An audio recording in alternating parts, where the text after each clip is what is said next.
here at the Catholic Marketing Network, and stopping by our EWTN Bookmark booth is Leslie Guzman. Yes. And I happen to see Leslie's book called Lupita, and it's also a little set. We'll talk about that.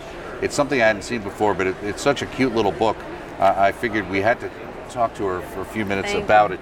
Now, who is Lupita, and where did her name come from, and where's the idea for this children's book? Lupita is a little girl, is a character who shares the story of Our Lady of Guadalupe. Mm-hmm. And Lupita is the nickname of Guadalupe. Mm-hmm. Well, I didn't realize that. So that's a name that gets used. It's a name that is very popular in Mexico. Okay.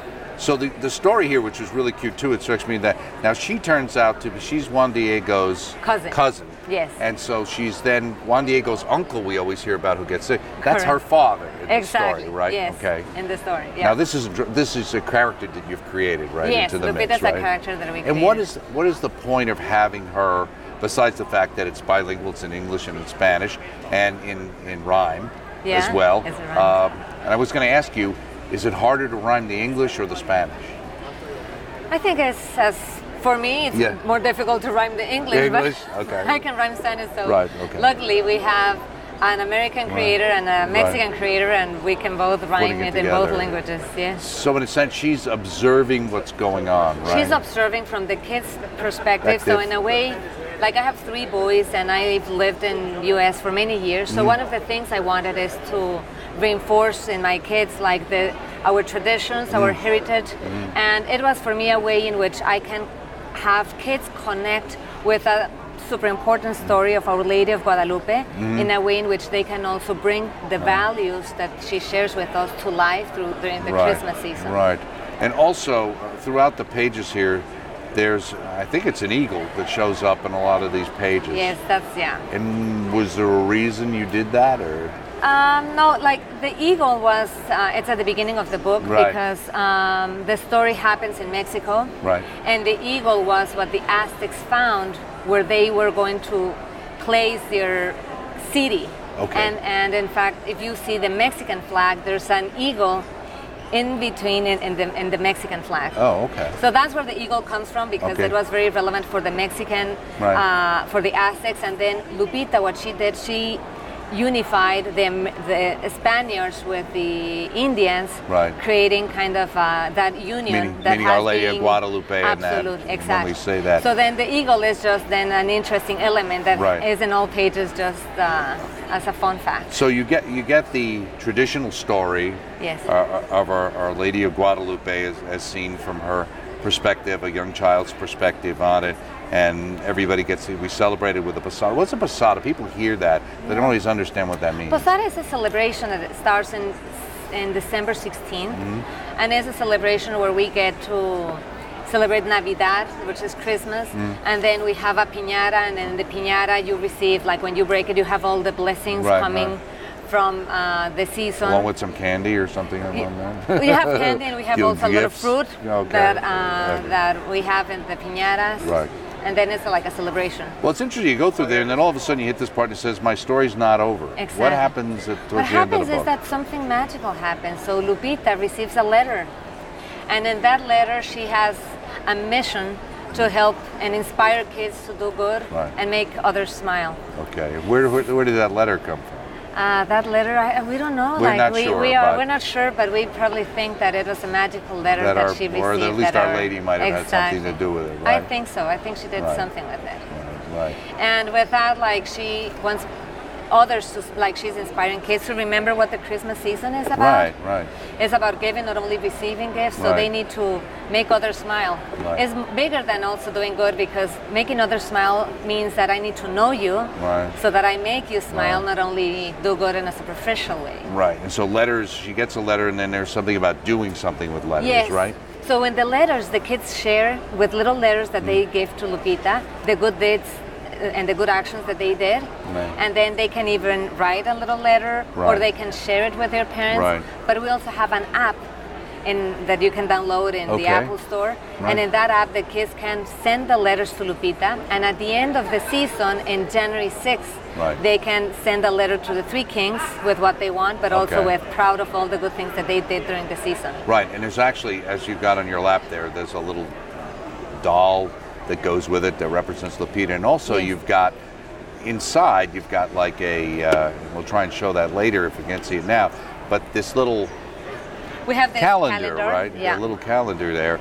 And so, in a sense, it's a great way to get kids involved with focusing on their faith. Exactly. From the middle, from Our Lady of Guadalupe through the Three Kings. Correct. And tie that into it. Exactly. So it's a new tradition you can start in your home. Exactly. It's a new tradition, and it's fun. It's exciting. Kids love it. It also shares the story of Our Lady of Guadalupe. It reinforces faith. Right. But at the end, it's something that at the end of the story we share. Right. It's about, it doesn't matter our culture. We all have something in common that is about doing good, and that's what we're trying to reinforce and help parents. And having our faith and being faithful. Absolutely. Well, thank you so much. Thank you. Thank you so much. I like it a lot. It's Leslie Guzman and Lupita. Thank you.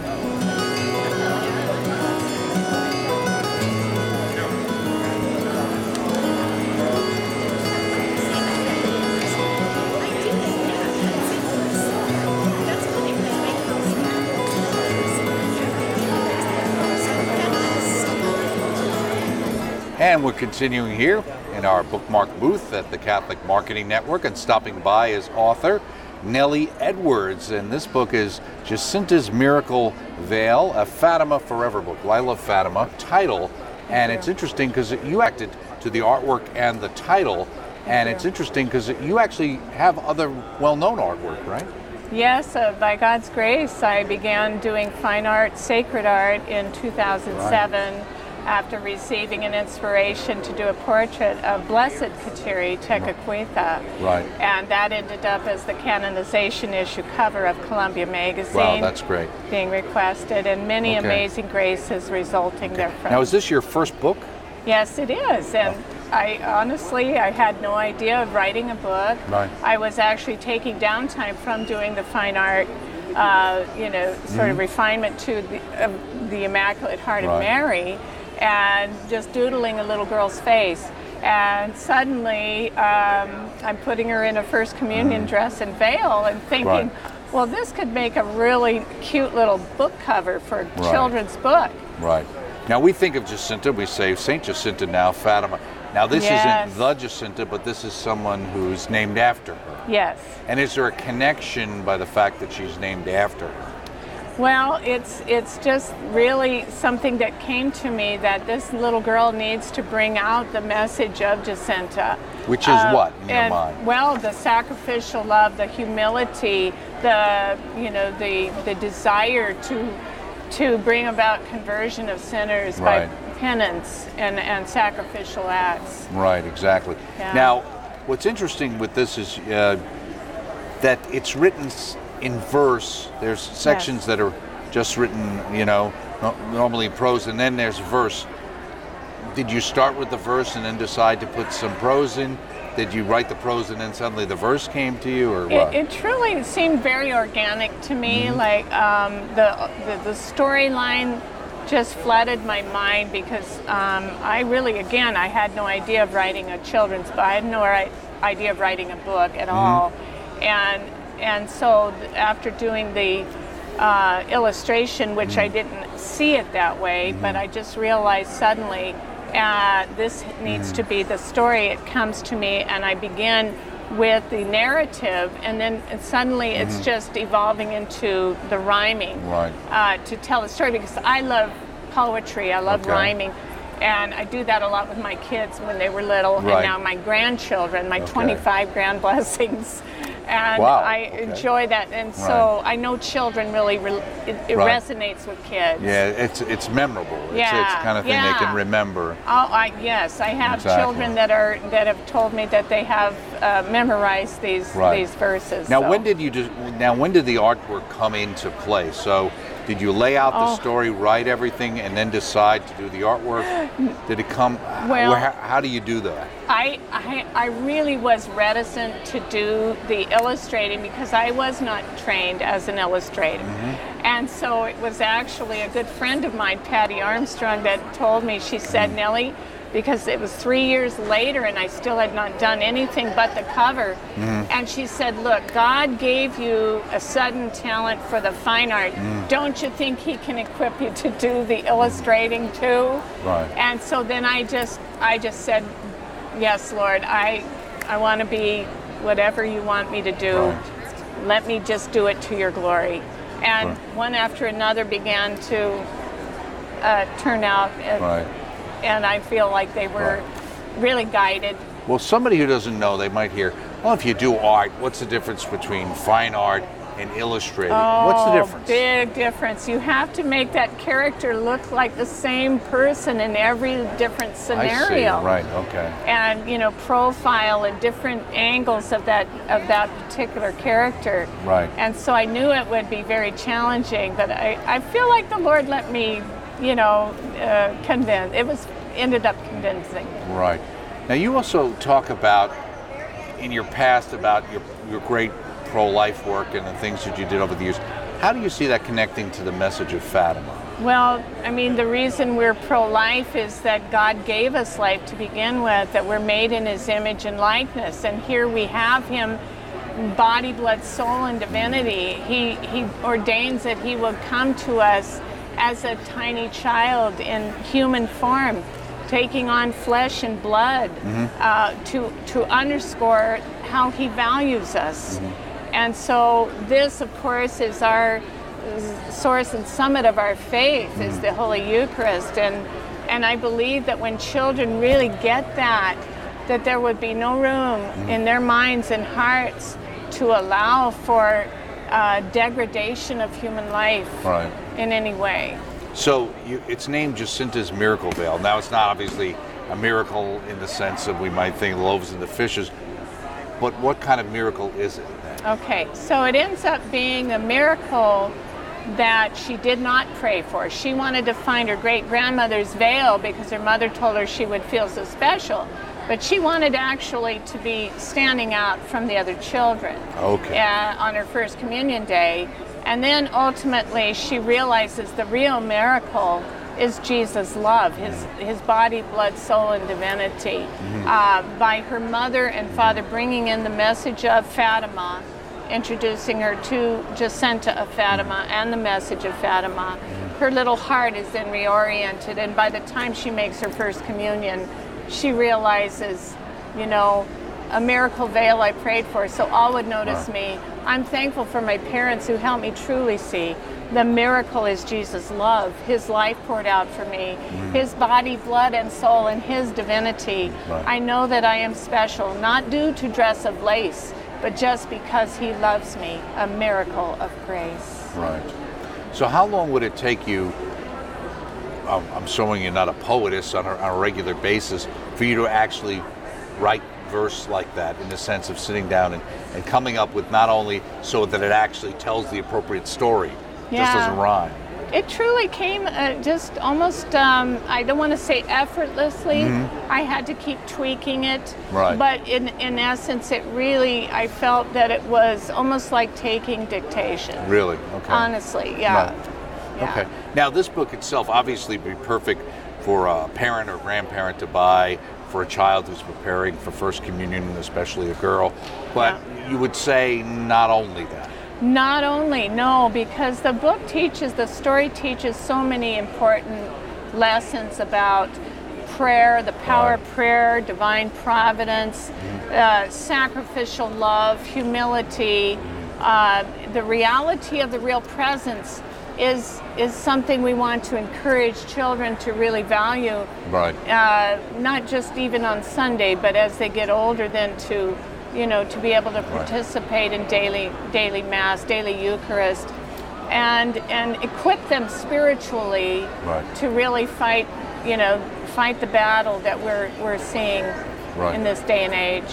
Well, thank you so much, Nellie Edwards, not only the author but the illustrator of this work, Jacinta's Miracle Veil, a Fatima Forever book. And don't forget the website is info@fatimachildrensbooks.com. A pleasure meeting you. Good luck with the book. Thank you. Good luck with all your other work. Thank you.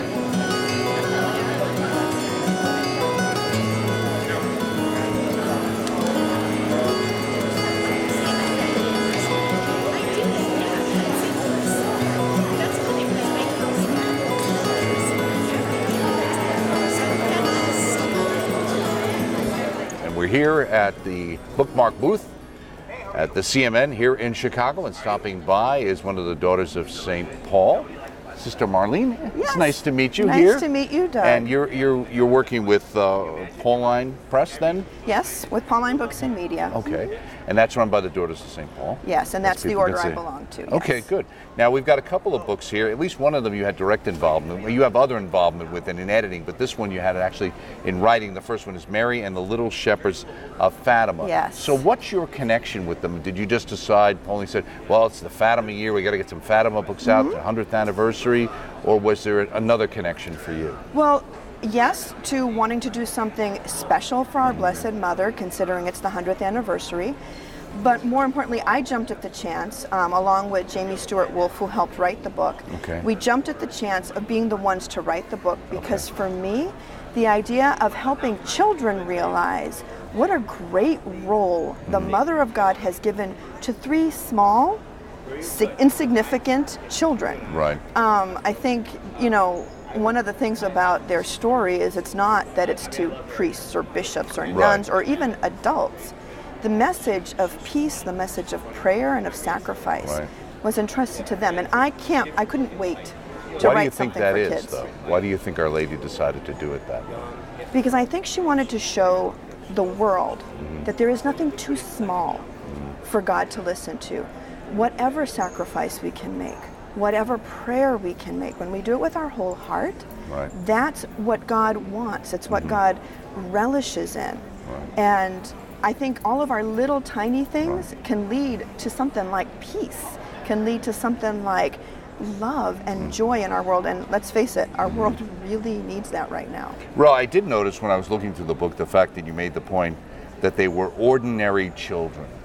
And that was central to what you were just talking about. Right? Absolutely. I think when I was doing some research before writing the book, I loved the fact that, much like my own younger nieces and nephews, when being told, okay, it's time to pray the rosary or it's time to do something, they try to find any way to take shortcuts. So before the apparitions, they would pray the Hail Mary by someone saying Hail Mary and someone says Holy Mary, and that's rosary. Done, it's over. So that they could get to the fun stuff like playing, like dancing, like singing. And so they were regular kids. They're regular kids who then are transformed into extraordinary examples. Now, do you see this as the kind of book that would be perfect for, let's say, a grandparent to purchase for their child and maybe read? Because we have a lot of grandparents these days who are watching the kids. Absolutely. Things because mom and dad are both working and things like that. I think this is a great book for anybody who has any involvement with children ages like 3 to 7. Okay. Certainly a 6 and 7-year-old can read it. I actually gave that book to my niece Sophia, who's 7 years old. And she immediately sat down and started to read it, and I was just like, yay, that's what I want. And now put it into practice, Sophia. But absolutely, grandparents, teachers, preschools, it would be a good book. You have notes in the back for grown-ups, etc., about the apparition and the purpose of the book. You have regular prayers for kids as well. Absolutely. So that's Mary and the Little Shepherds of Fatima, 2 of whom are saints right now, of course. And now here's another book. This is St. Clare of Assisi, obviously, Runaway Rich Girl. That's an interesting approach. and this is what people would call a manga book, or sort of a manga book. And what is that style? For a lot of our people who might be watching, they've never heard what that is. The style, the eyes, etc. Maybe they've seen other kinds of animation kind of from Japan. Absolutely. Okay, so what's the style, and why did your order decide to try and use that? So a couple of things. So the style of manga, there's some that's a little bit more flowy, a little more feminine, like you see in St. Clare, and then another one that we have on St. Teresa of Avila. And then there's one that's a lot more jagged edges, a little more masculine, and that we have for like Philip Neri and St. Christopher. Okay. And the reason for that is so you have something that's going to appeal a little bit more to girls with the flowy and the big eyes, and something that's a little bit more for the guys. And the exaggerated expressions on their faces tell as much of the story as the actual words. The reason that Pauline Books and Media decided to do these books, and I, as the editor of children's books, decided to go with these books, is because when before I entered, I was a kindergarten teacher. I would do anything to get my kids to learn their colors and the days of the week and all of that. Now I'm a daughter of St. Paul. Right. I want to communicate Christ. Right. And I want to do that using any means possible. Okay. For some kids, it's the chapter books that they're accustomed to reading in school. But you have kids that don't like to read. Right. They love comic books and they Right. love manga. Right. And this is a way That's why they call these like graphic novels. They're graphic novels, Right. and so this is like the one that you have in your hands. I think it's 208 pages Right. long. So it's a pretty substantial thing. And it's in color. Some of the other ones in the past I've seen have been in Right, black and and white. it's in full color. Right. And part of it is like I did extensive research on St. Clare, Right. and I did all the fact checking. I made sure that the story makes sense. Right. I passed it on to some kids around 9-10 years old, because that's our target audience, Okay. to read over to see what they thought.